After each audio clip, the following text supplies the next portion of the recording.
I'm here today representing the Illinois Gun Owners Together, or IGOT, a pro-Second Amendment advocacy group. You can find us on Facebook. In fact, we are the largest pro-Second Amendment Facebook group in Illinois. Our membership includes people from every background and all walks of life. We advocate, we educate, we lobby, and we shoot together. We are IGOT. Today is Memorial Day. Today we commemorate the men and women who have worn the uniform and served this country and paid the ultimate price. They did this with their blood, their sweat, and their tears. How many vets do we have here with us today? Make yourselves known! How many vets do we have here today? Make yourselves known! Ladies and gentlemen, let's have a moment and recognize our military family on this Memorial Day. Let's give it up for our vets! Now with a more somber thought, I have a question for our vets and their families. How many of you have lost a brother or sister in arms? How many of you have lost a loved one? Today we stand together with you, shoulder to shoulder, on this Memorial Day. We do so with a great reverence for the sacrifices that you've endured. We've heard today that since the start of the Revolutionary War, nearly 1.4 million American servicemen have given their lives, while millions more have suffered great injustice. Even more recently, many more have died of COVID-19. Our elderly veteran community has been really hit hard by this virus. Lastly, I've heard estimates that we lose as many as 27 vets a day to suicide. Most who are suffering from PTSD and other demons they bring back from war. This includes the vets that are both young and old. Let's take a moment of silence for all of them as well. Thank you. My group IGOT includes many vets from all branches of the military. We share great brotherhood and sisterhood with all our members who are vets. Let's remember everyone who served this country in a uniform didn't do so without first swearing an oath to uphold and defend the Constitution.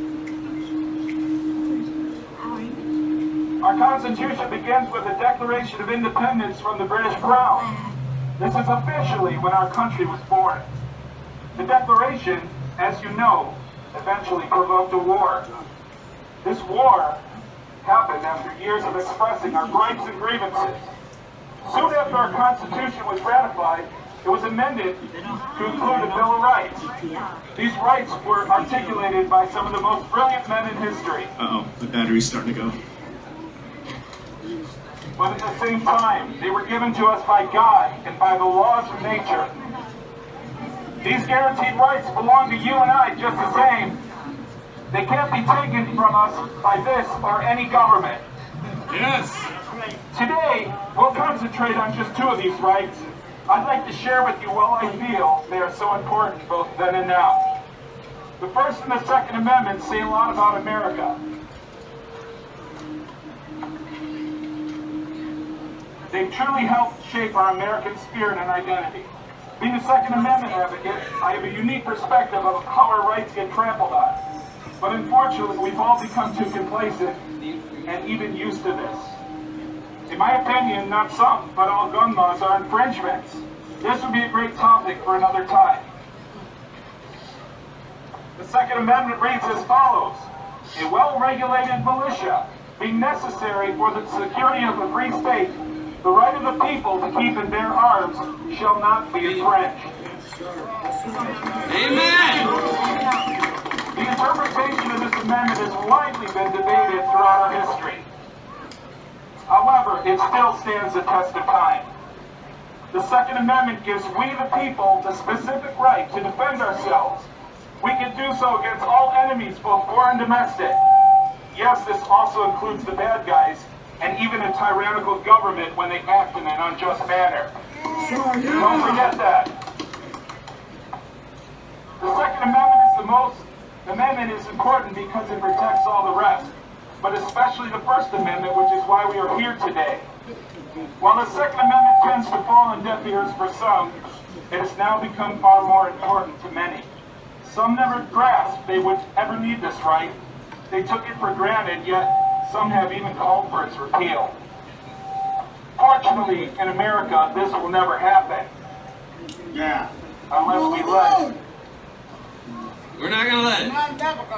Hell no! Hell no! When COVID-19 came along, this all seems to have changed overnight. Over the past few months, due to the uncertainty of the lockdowns, people have rushed out and purchased firearms.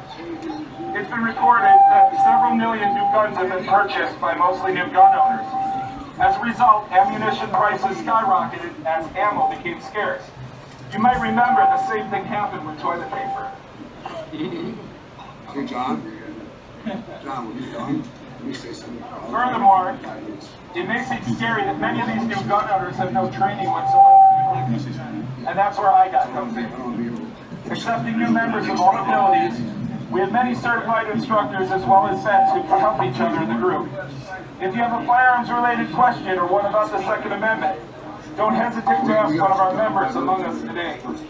In addition, feel free to grab one of our business cards and join our cause.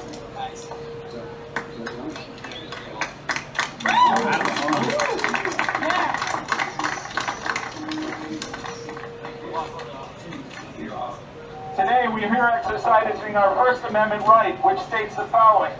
Congress shall make no law respecting an establishment of religion, or prohibiting the free exercise thereof, or abridging the freedom of speech, or of the press, or of the right of the people to peacefully assemble and to petition the government for a redress of grievances. Yeah!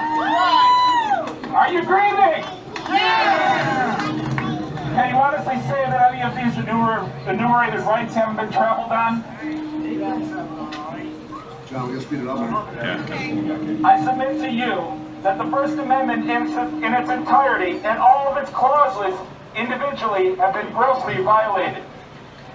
The governors and mayors have repeatedly restricted our freedom.